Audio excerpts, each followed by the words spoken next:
Welcome to Beam Exchange, which is, as you probably know, a platform for knowledge sharing and in learning about market systems development. And one of the things we do is create these spaces which we provide to encourage open information exchange about market systems development in practice. They are open to any organization that has knowledge or ideas to share. So please contact us if you would like to put yourself in the hot seat. So let's begin. Market systems development, the approach, is essentially concerned with the way that poor women and men, businesses and governments and other agencies engage and interact with each other in the economy. And we call these interactive multi-actor, multi-function spaces market systems. You're probably familiar with the diagram. Our basic rationale, our hypothesis, is that the key to achieving improvements, better income, jobs, and access to essential services for people living in poverty is to transform how these market systems function in ways that are both widespread and enduring, lasting, scale and sustainability. And today's webinar is about whether our hypothesis is correct. In other words, how well does the market systems development approach work? Does it help transform market systems in practice? And is that reducing levels of poverty? So in a moment, I will introduce you to the two consultants, Kevin Conroy and Adam Kessler, who wrote our most recent review of the evidence. But before that, let me just take a moment to put their review into some context.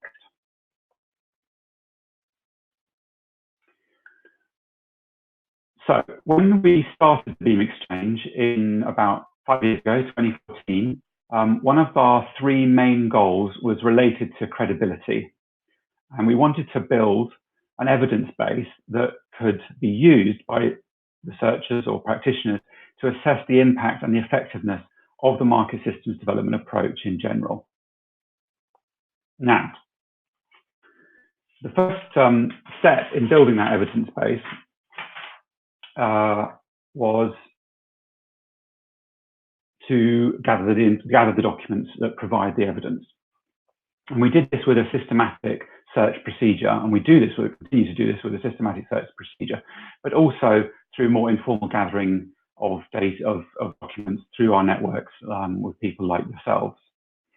Now, for a resource to be classified as evidence and included in the evidence map, it must fulfill a number of criteria, and these are listed here. It has to be relevant, in other words, it has to be related to what we're talking about. It has to be accessible publicly or through the Beam website. It needs to be transparent, and in other words, clear about the methodologies, both for use for data collection, but also as used for the analysis of results. And it needs to be credible. So those methods need to be credible in terms of how they generate data, but also credible in terms of how they've been analyzed. And finally, the document needs to be cogent. It needs to present a convincing argument. Now, whether or not a document meets these criteria is determined by an independently appointed consultant. And in practice, because that's complicated, we do this kind of quality assurance process roughly once a year. And the first year that we did it, we identified and included 70 documents. It was in 2016. The following year, in 2017, 97. And now, at the end of 2018, when this review point took place, we have 151 documents in the evidence base. Now, the second step is to present the evidence in a publicly accessible way. And remember that the point of producing this evidence base is to inform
category, which is the type of intervention that the document describes. And these documents can be tagged with one or more of these intervention types.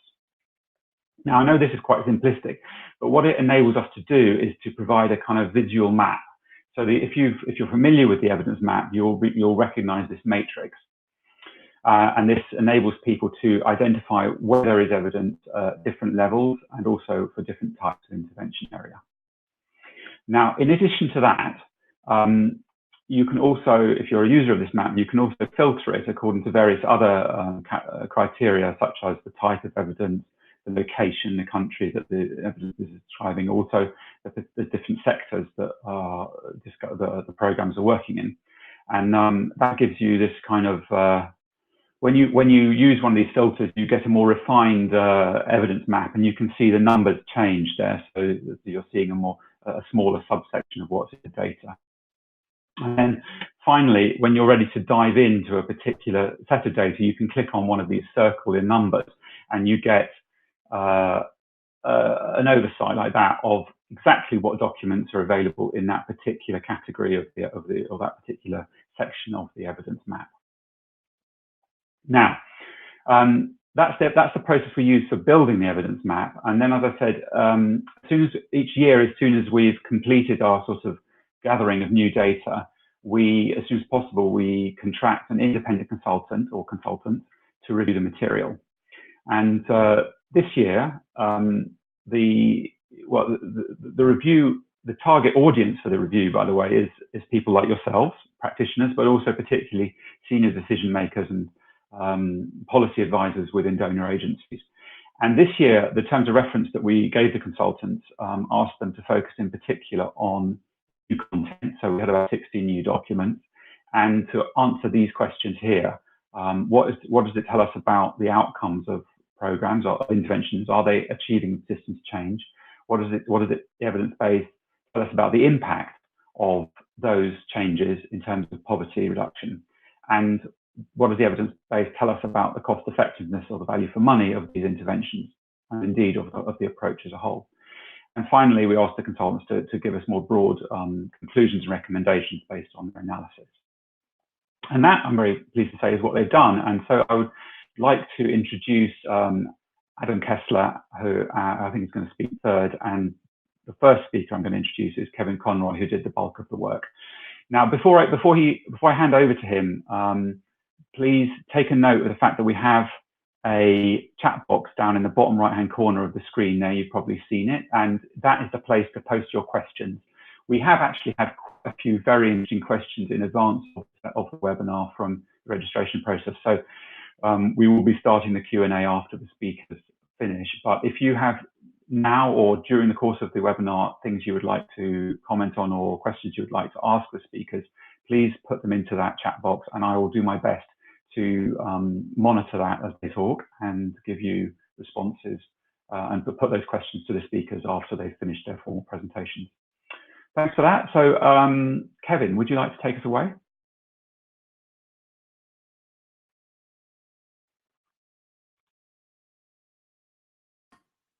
So I'm not going to put my video on just to save bandwidth.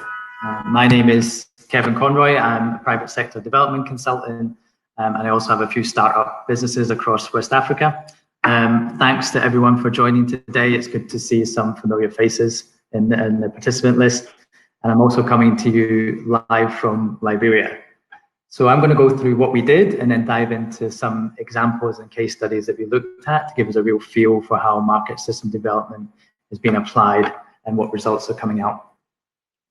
Okay, so we all know there are growing calls for evidence of results. Anyone who's a practitioner program probably feels this pressure to come through and show what they're delivering as a program.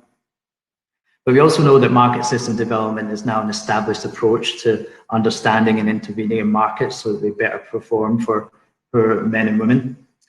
However, a crucial question in this review was, how well does the MSD approach work in practice? So as Mike was saying, we have over 150 resources now in the evidence map, thanks to Beam's collation. And we use this and their aggregate categorization to basically identify common themes such as systemic change, types of results that were coming through, look at the sectors they're looking at and the resource types used. And we also did a deeper dive into the 58 new pieces of evidence that were gathered in 2018. This allowed us to examine if they apply the principles of market systems development. Did they report on value for money? How is the quality of the data? And it also allowed us to contextualize and help us understand what programs mean by impact and how it was delivered. So what did we find? So the evidence map, as you can see from the table here, the evidence map now contains a fair spread of evidence documents reporting results at all levels. We're seeing it come through from the intervention level right through to poverty reduction. We also can note that at least 1/3 of the evidence resources are now discussing systemic change, which I believe is what we're all in the business of trying to achieve as practitioners. Also, over 40 reports reported against poverty reduction, which is often our long-term goal established by our log frames or put forward by our funders. And finally, it was worth noting of the 58 resources that were entered into in 2018, almost all of them reported positively against these types of results.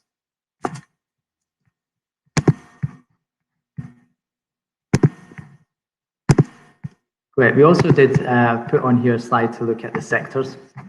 Now, as we can see, a vast majority of evidence and resources in the evidence base from MSD programs are covering agriculture. I know, and perhaps most of our practitioners who are out there know intuitively that agri reform often offers a great opportunity to address market failures and also reach a large number of the poor. However, it is good to see that there's more divergence, more variety of the type of sectors that MSD is being applied to, from manufacturing through to education. And we expect to see further diversification as market systems gets rolled into more programs. Beyond looking at the aggregate results, we also looked at some case studies in more detail. We felt that the case studies here offered us information on what they achieved in growth and access, and also on the impact on the poor. Secondly, they also reported on how the results were achieved, what worked. And thirdly, they often identified the market systems principles they used to design their interventions and to get to their results. What we see in these programs is quite a variety of contexts that market systems has been applied. So we have Malawi oil sector transformation, we have ELAN in the DRC, we have Prisma in Indonesia, Enable 2 in Nigeria, and MDF in Pakistan. What we see is that market systems being applied in South Asia, Asia, and Africa, quite a geographic spread. We're seeing different economies such as Indonesia and Nigeria versus Malawi. And we're seeing sectors here from agricultural reform through to infrastructure and also business environment. So we're also seeing that our examples within the evidence base are bringing out quite a varied context of how it's being applied. And this helps us understand, maybe as a practitioner or when you're looking to design a program, that there are reference points to similar types of sectors, similar geographies or nations that market systems is being applied. Okay, I'm going to take you through some of these case studies here to give us an idea of the context and what we mean by impact and what we mean by results. First off, we're going to look at MDF, the Market Development Facility. What is worth noting here is that many of these case studies that we're going into, these are just one intervention out of a much wider pool of program activities. For example, MDF here works in over 5 countries, and in Pakistan alone is working from the cucumber sector to dates. So today we're going to look at their cattle silage intervention because we found it quite interesting. What we found in this intervention, which we liked, was how silage producers crowded into the marketplace, and then that was followed by equipment suppliers underwriting finance. So what was the problem here? Well, in brief, they identified that in the dairy sector, there was low milk yields during the dry season.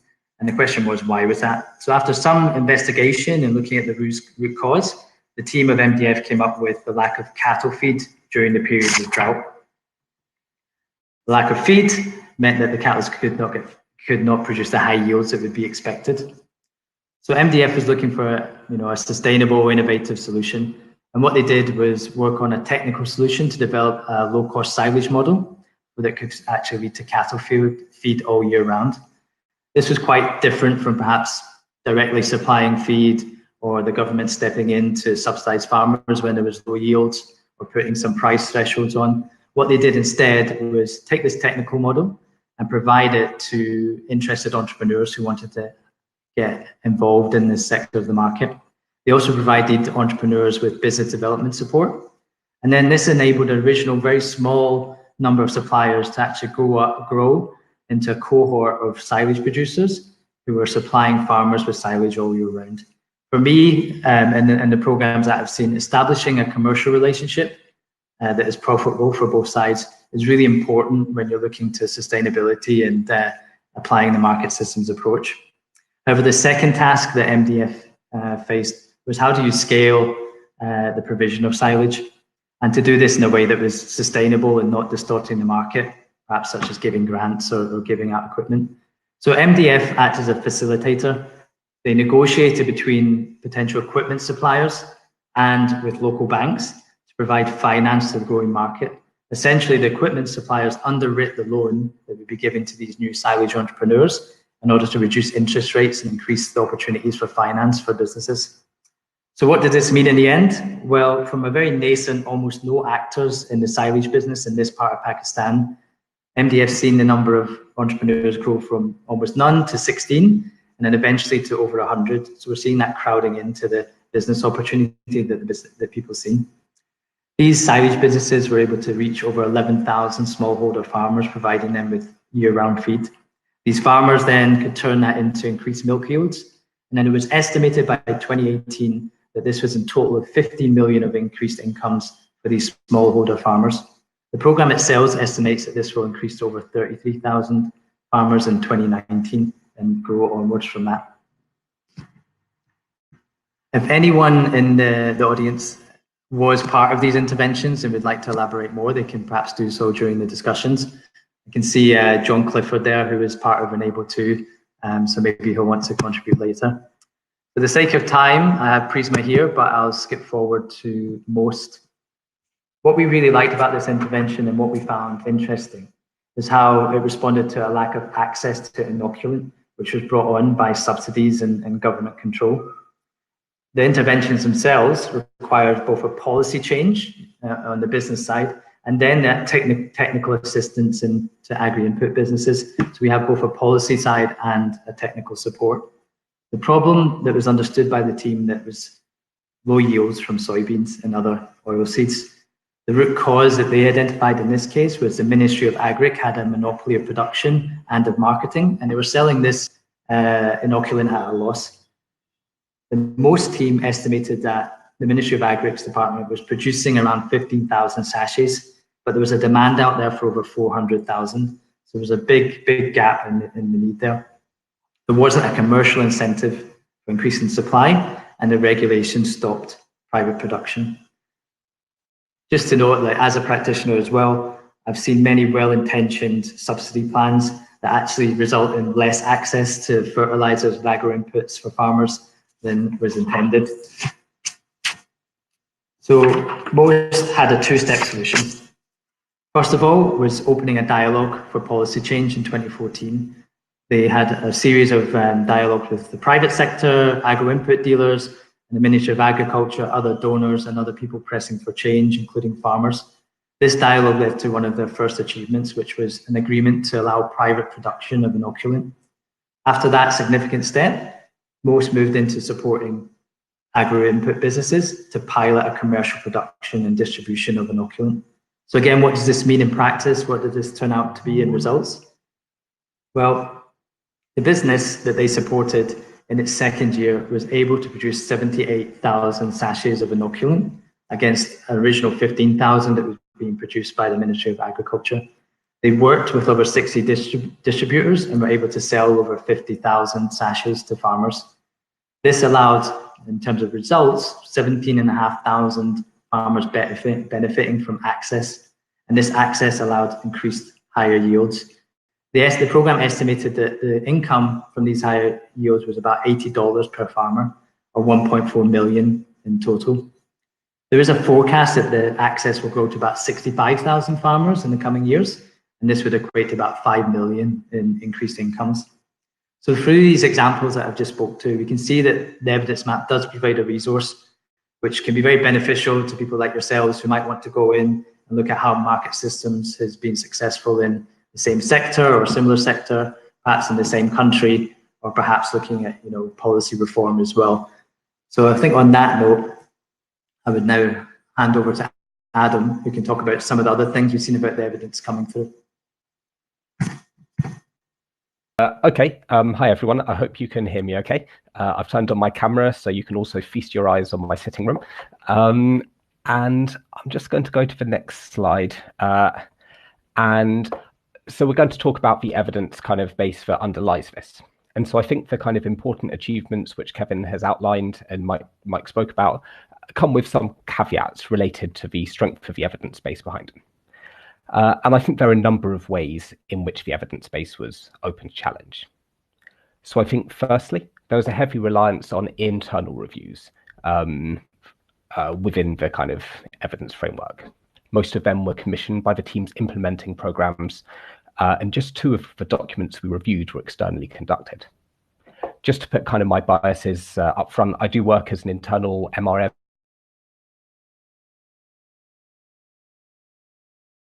advisor, and so I definitely appreciate and understand the importance of reviews, both learning and for credible reporting to FUNA. And a number of the projects did use the DCED standards. They had relatively high quality of theories of change, of logic, measurement, and so on. But I think when you're sitting back and looking at an evidence base more broadly, if all of this evidence comes from an internal source, then the independence is open to question. And more fundamentally, the purpose of this research was to showcase an intervention. It was not to look at how did the MSD approach help this intervention happen. And I think that kind of moves into the second point, the reliance on project-focused case studies. So methodologically, I think almost all of the documents we reviewed were case studies. There were just 2, one impact assessment added in the year we were looking at. And they were looking at a single project and how a single intervention did. This also links to the next point that there's a certain publication bias. I think Zanibi asked about this earlier, but positive, almost all the research which was produced was positive, and that it talked about how well something went. There wasn't much on failure. And they looked at the higher levels of the results chain. So it looked at the outcomes of the program, but not many things interrogated in depth. How did these changes happen? And was it the market systems approach which was fundamental in enabling these changes, or was it just, would any mode of delivery have been just as good? Okay, back to you, Kevin.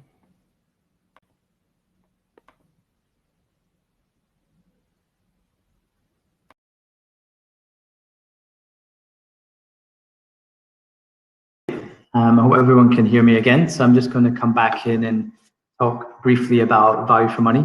It's something that I find very interesting, particularly as the programs that I work on are continually asked more to discuss, debate, and report on value for money.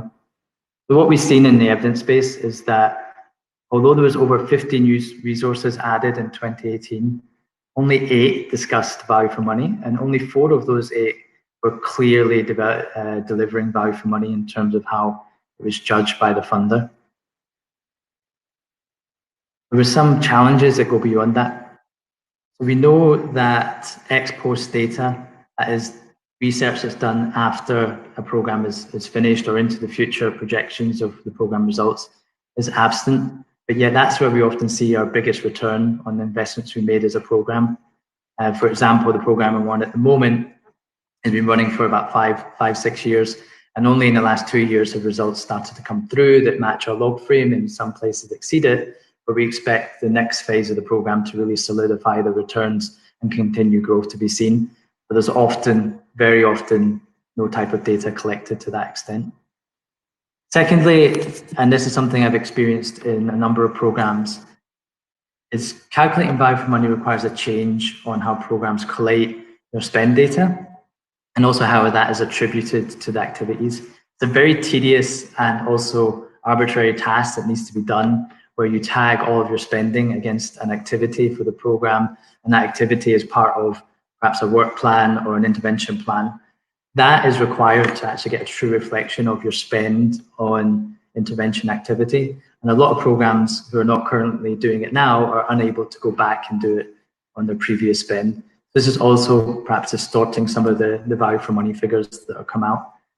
And even when you go in and you do this hard work to do the research after the program's finished, and also to collate and manage all of your spend data and attribute it to an intervention, there's still some real conceptual challenges by what we mean in the value of limited learning we get from discussing value for money. Just to give you a very quick example, if we were to look at a very common one, the cost per beneficiaries, how many dollars did it cost to get an increase in income, or what value of income was increased for each dollar spent by a program? That's fine when you're doing some internal review and looking at how you could improve. But when you try to compare that learning across different sectors, different countries, compare programs across different types of economies, those comparisons are actually probably flawed and don't give you a very good feel for who's performing better or for what it's actually telling you about the program. For example, looking at the cocoa sector in Liberia, the cost per dollar of income for a farmer versus, say, the rice sector in Nigeria, those comparisons aren't very valid in my opinion. So there's still a lot of learning as a community to do about what we mean when we discuss value for money and how we can actually discuss it and learn together.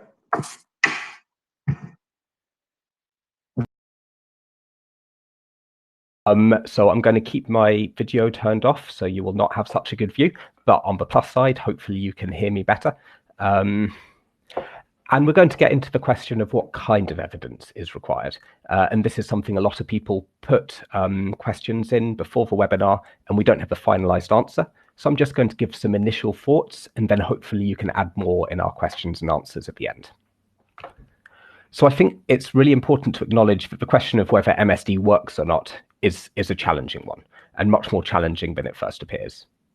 And there are a couple of issues. Firstly, that MSD covers a whole range of programs, and they're linked together by a commitment to a set of shared development principles and practices, but different sectors, different geographies, different ways of working. For example, I see Anastasia asked about MCC, I think Millennium Challenge Corporation, cost-benefit analysis. That was kind of outside the scope because they're not part of the BEAM community as far as I'm aware. And so saying what is the MSD approach is quite difficult, and so asking for evidence of it is difficult. Moreover, even once you have defined it, all of the things which make it a valuable methodology, adaptive, complex, and so on, also impose technical problems to evaluation. The fact that beneficiaries choose to be part of an intervention makes it difficult to, for example, use an RCT, as Kevin has very well asked.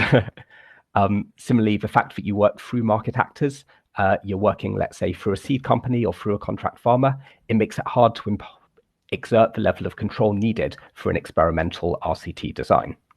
Similarly, the adaptive nature of interventions, if you run a big baseline, but then your whole approach changes, that baseline is worthless. So you can waste a lot of money quite quickly. And the focus on the direct beneficiaries of a project, which is what you would normally get in an RCT or in many of the studies we looked at, it doesn't tell you much about the broader system, which is where we think the big impact is. So I think you need to acknowledge the challenges of the evidence base and not have unrealistic expectations of what we can get out of it. And on this slide, there are a couple of familiar recommendations, I think. We know that evaluations need to be longitudinal, coping with the complexity of an MSD approach by having an evaluator working alongside the project, not just coming in at one point in time.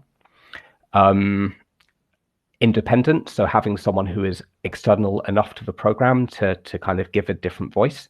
And then theory-based, looking at the logic of the program, what it's doing. And it's worth saying, I don't think we saw evaluations like this in our review, but we only reviewed 1 year worth of data of evaluations, and I know more designed in this way are coming through. And Matthias asks an excellent question we'll kind of come back to. So I think the question comes back to, what does a solid evidence base look like? Like, what kind of are we looking for? And I think it's worth noting that if you look at the evidence base that the BEAM Exchange has, it's a load of project reviews, evaluations, I think all project focused and commissioned by either projects who want to talk about their success or donors who want accountability. So they're not setting up to ask this question of, is MSD better than direct delivery programs? Does the facilitation analysis, does it actually add value? It's kind of not what they're for. So a few ways to try and improve the evidence base would be to firstly clearly define the evidence of MSD under evaluation. Are you looking at adaptive programs, at facilitation, at considerations of a broader system, participation? I think there's a lot wrapped up in the concept you can usefully unpack.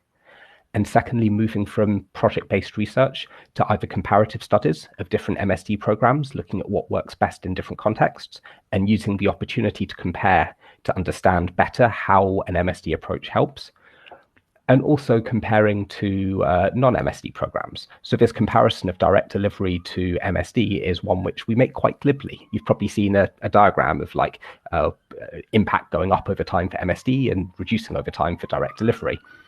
But I'm not aware of what the underlying evidence for it. It's just something we use in training programs. And I think the other interesting angle might be market system-based research. So rather than starting with a project, start with a market system like seeds in Bangladesh, and then see how that market system has changed over time, and if you can trace the impact of various interventions. And finally, ex post evaluations coming back after the end of the project. I know there are a few up and running now, but for a kind of discipline which prides itself on sustainability, I think this is a critical point to emphasize if we want to build a future evidence base. So that's it for me. Mike, can I hand over to you?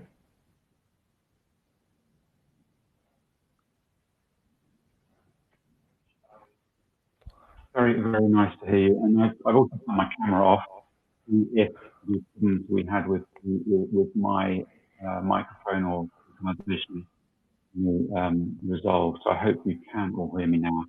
You just mentioned, Adam, at the end there that a couple of sort of longitudinal evaluations and ex post evaluations that have been coming through, and will be included in the evidence base next year, but didn't make the filter this year. I wanted to take the opportunity to let Ed Headley from ICAD say a few words about a couple of these studies that have just been completed. Ed, can you hear us? Can you speak?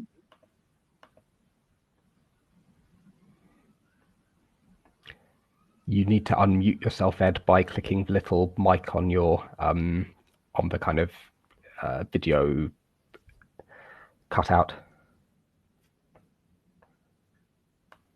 Sorry about this. We did warn Ed that we were going to ask him to speak. We didn't tell him how to make himself heard.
methodological. Can you hear me? Don't think you can. Yes, we can still hear you. Okay. Carry on. And I think what I got from that is there's no methodological magic bullet for looking at complexity. And a lot of the more sophisticated methods, I think, have been tried but have underperformed expectations. And this leaves the kind of simple common sense approach of trying to understand how a program expected to influence the system, and moving from that to trying to gather data from different actors on actually what happened. I think the major limitation that I've seen in these evaluations is nothing too complicated. It's just that they didn't talk to enough people outside the immediate program scope. So there weren't enough interviews with, let's say, seed suppliers who they didn't work with, or farmers who weren't in the immediate village. So I think that's the main limitation I saw. Kevin, do you want to add? Thank you. Or Mike? Kevin? I would second Adam's point. Certainly going through the documents in 2018 that were added, which was quite a substantial number, there wasn't a great variety of, wasn't diversity or variety in the methodologies being used, and that comes through. But I would say from my experience, it's a struggle when you have quite scientific impact assessments versus perhaps a case study which goes into detail and tells a story of a community, an individual, or a sector. And it's difficult to bridge. And I'm very interested in what Adam's raised about outcome harvesting and looking more at that and how that could help our program deliver those kind of powerful messages. It's certainly a challenge. I think is a standard that we hold ourselves to. And I think it's something that we need to overcome as a community, is how do we get that bridge between a case study, which is great, explaining a particular intervention or systemic change, versus linking that to those impact evaluations. Okay, thank you. Well, look, Ed Headley, I think, has now got his mic working. So I'm going to see if he can just give us a few words about these two evaluations that have come online recently. Ed?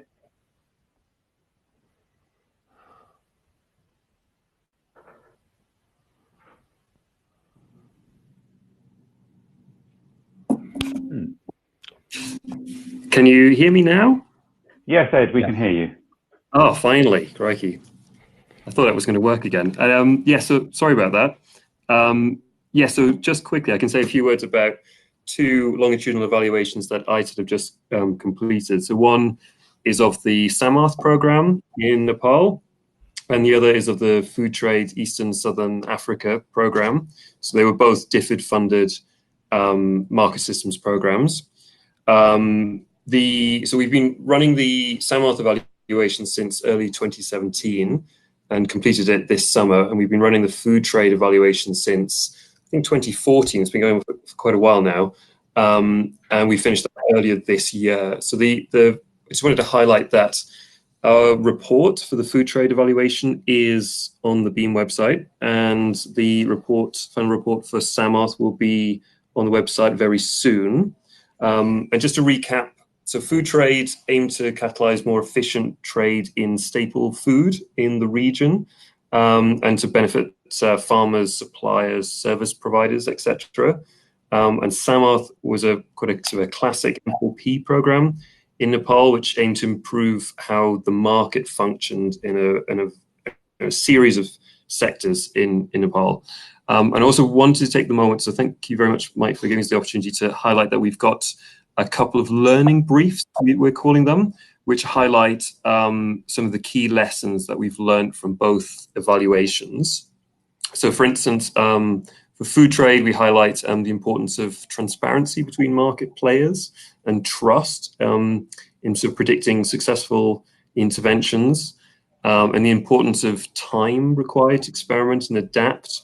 And on Samarth, so we were asked by DFID to focus primarily on the question of whether we thought market systems programs could work in the Nepal context.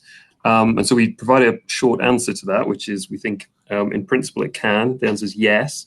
But but there are a number of conditions needed to make market systems programs effective in Nepal, and there's a few caveats attached to that. So, for instance, we highlight the importance of tackling demand and supply constraints simultaneously, and the importance of a demand pull behind successful interventions, and in facilitating strategic partnerships between market players, and then working hand in hand with the public sector to tackle enabling environment constraints, and hopefully doing all three of those things simultaneously, if possible.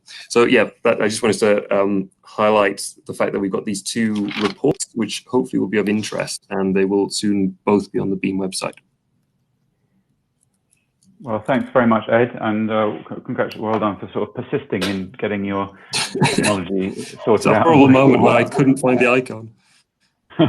Yeah, apologies for leaving you in the lurch like that. So if you can stay online, but maybe mute your mic just for now.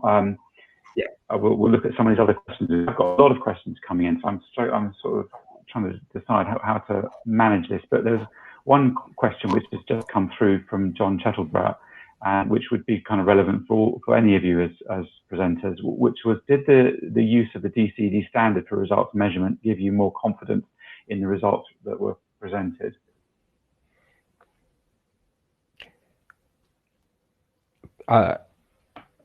Maybe I can take it. Can you hear me? Yes, I think you can. Yeah, thanks for the question, John. And I think someone else asked something very similar. Basically, yes, it did. The DCED standard is one of the criteria used by the Beam Exchange when kind of ranking different research pieces on their credibility, and especially if the program has been audited for the use of the standard, then you know they were using it and you have a kind of objective measure of the extent to which they were using it well. So yes, it does give you more confidence in the results. It gives a lot more depth to the reporting and a lot more kind of clarity about the logic of the program. So I think this strengthens the evidence base in that we have a lot more high quality, self-reported kind of internal evaluations, results measurement activities. I don't think it is enough to serve as a replacement for a research agenda into whether and how market systems development works. Because at the end of the day, result like the internal MRM function is not designed to be a kind of a research function. They serve different purposes. They look at slightly different things. That's it from my side. Thank you. Yes. Let me move the conversation on. So we had a couple of actually sort of related questions early on, which really are quite meaty ones. So I'm going to try and put them into the mix now. I mean, one question was from Matthias Helvetas. He said, "Is there evidence that non-MSD projects that don't use a market systems approach work better, or why do we constantly feel the need to justify why a systems approach is better than a direct delivery approach?" Now, if you hold that question, which is perhaps a little bit rhetorical, in mind, Jason Agar also asked, he pointed out that we seek systemic change in dynamic environments with multiple players exerting influences in multiple directions. Are we trying to measure the unmeasurable? And if you think not, do we need to rethink our approaches, which look more like they rely on more static systems that exist in isolation or other actors and changes? So in other words, are we trying to measure the unmeasurable? And why are we comparing ourselves? And are we comparing ourselves with other systems, with other approaches, as it were, direct delivery?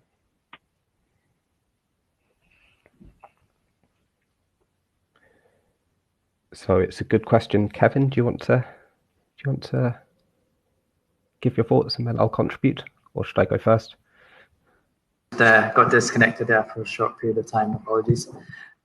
So I just got the end of that question, Mike, and a phrase that we were discussing earlier, Adam and I, is we're almost falling over ourselves to gather evidence to prove, and the use of the word, that market systems is a approach to the best approach to development.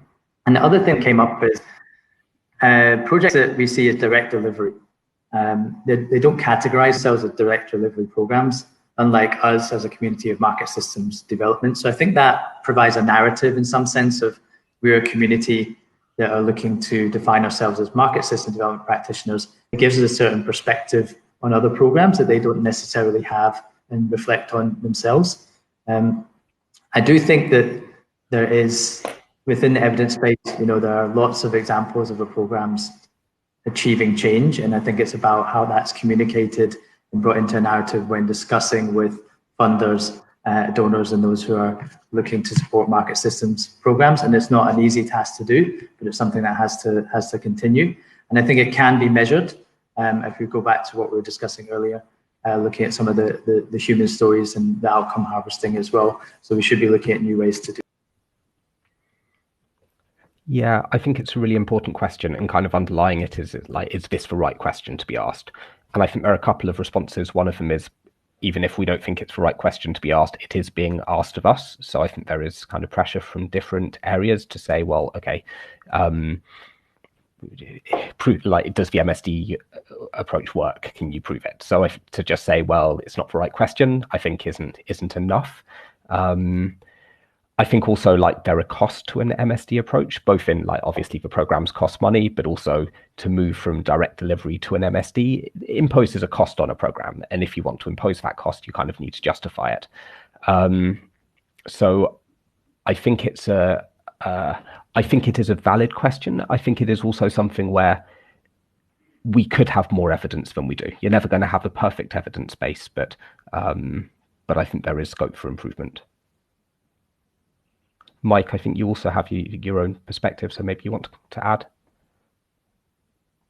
Well, I think I agree with what you've just said, which is that it's a messy situation, and we are being asked a question about whether we're achieving results and proving that it works. And so I think we need to try and work on that. And I think my own experience over 4 years of watching this evidence base grow has been a continuing frustration that although programs seem to make a lot of effort, including through using the DCED standard, to generate more robust evidence, there simply isn't sufficient investment in the ex post evaluations, the independent evaluations that would capture the impact that comes out of more longer term systemic change.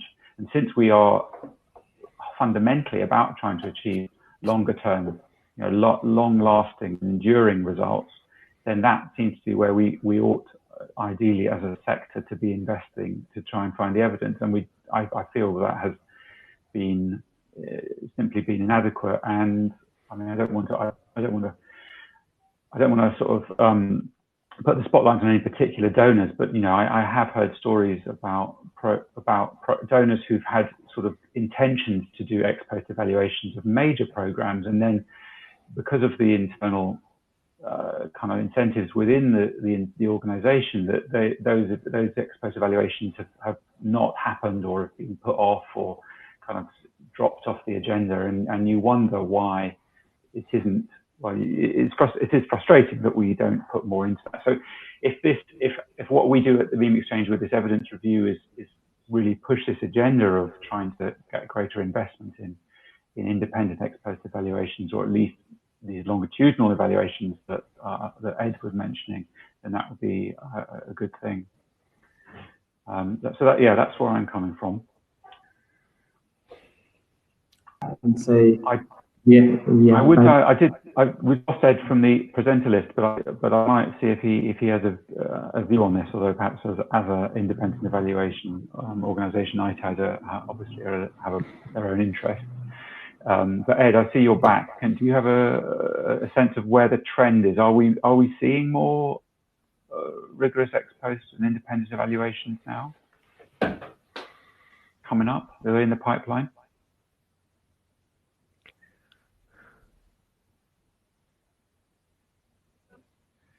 Okay, Ed, still not. Great. Ed, how are you? Sorry about that. It takes a while when I press the unmute button. I think so. We're seeing a lot more. We are seeing longitudinal evaluations coming up through the pipeline, but they focus on sort of the area of more of impact investing and sort of less around kind of market systems programs specifically. I also agree that if we had a greater number of longitudinal evaluations and evaluations which allowed us to look at questions around sustainability, that would certainly enhance the evidence base. We were able to do that a little bit with food trade and SAMOTH, but and certainly, so SAMOTH is the evaluation I had more experience on. We still didn't really have the time the time hadn't elapsed for us to really make a judgment on some of the later interventions, which we felt were more market systems focused on whether they had actually produced sustainable results. So more time would have been ideal. Okay. I mean, there's a comment or two from Al Habib in the chat box suggesting that the market systems development is modelled against private sector. I mean, I think it means it's considered as an alternative form of private sector development. So what is the performance evidence provided by other forms of private sector development? Is it time we begin to get over how special we think market systems development is? But I wonder, I mean, are you aware of other independent ex post evaluations of other forms of private sector development that do justice to a comparison?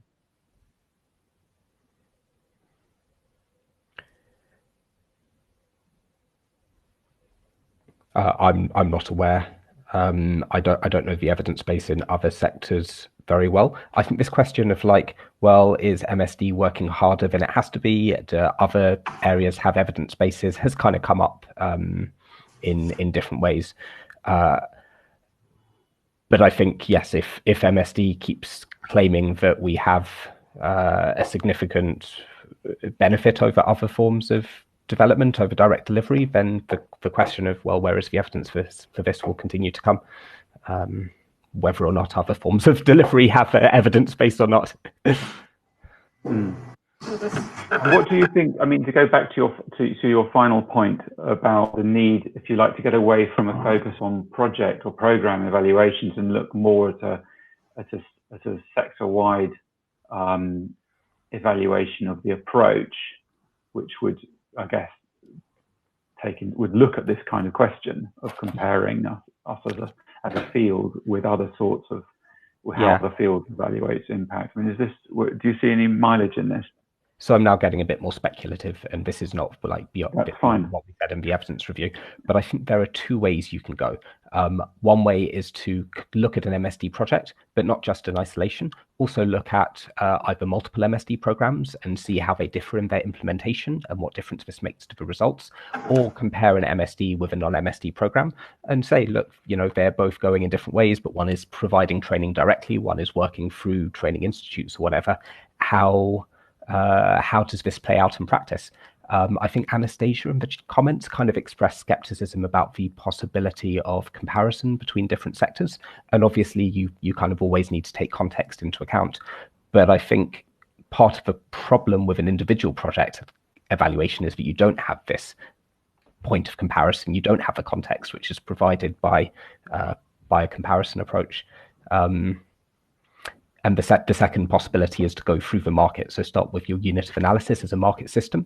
I haven't seen an evaluation which has done that, though I suspect that they are out there. I think that would be a really interesting way to better understand what influences market systems. Yeah, well, actually, I mean, on the Beam Exchange, we have some resources that do look at that. And in particular, I'm thinking of the work that FSG did a couple of years ago, where they looked at 20 sectors, market systems around the world, and that have experienced significant pro-poor inclusive growth over 10 or longer years. And what they did was they tried to look at, this was a piece of work that was commissioned for the Rockefeller Foundation, and they looked at what kind of drove change in those sectors. And actually, in most cases, it was very little to do with a funded project. But it still told some very interesting stories. That report is called Shaping Inclusive Markets, and is available on the Beam Exchange. So there's definitely scope to do that kind of I mean, it's possible to do that kind of work, and it might raise some interesting questions about the role that donor-funded programs can play in long-term growth of or long-term pro-poor inclusive growth. I don't want to have the last word because we have only got 2 or 3 minutes left. So Adam or Kevin, would you like to say anything as a sort of wrapping up? I don't want this to be the last word, but I think it's a point worth making that several people expressed a lot of interest in what I said about outcome harvesting. So I think they kind of missed exactly what I said. But I think my kind of overall point was that we did outcome harvesting to better understand the skills development sector and how a program had influenced it. And although outcome harvesting is a good approach for collecting rigorous qualitative analysis, I don't think it gave more insight into a system as such than any other form of qualitative research, or for what we all do by going out into the marketplace and speaking with people who are affected by it. So I guess it was more of a caution against kind of methodological or methods as solutions towards trying to think about how research can span different projects. Okay, thank you. Thanks, Kevin, thanks Adam. Yeah, just a few points that might help us close off. I think the first one would be on the evidence base itself. I think we recognise that there's some caveats there and that there's also continued improvement going, but I personally would go back to this evidence map when I was looking to design interventions or look at experiences of what's worked in similar sectors. So I'd encourage anyone who's in that stage of the programming to give it a look and see what they can get from it. And I think secondly, this conversation doesn't end here. I'm sure anyone who has further questions or would like to follow up with Adam, myself, or Mike, feel free to look me up on LinkedIn or reach out through Beam. And thirdly is that I've seen a lot of programs implemented now over the last 10 or more years, both direct delivery and market systems development, and they're not all done well. But when you do market systems development well, you're looking at the principles which we all push forward. You do see great outcomes, and I think that continual discussion on how we measure that and how we explain that narrative to our funders continues with everyone in this room. So thanks everyone for participating.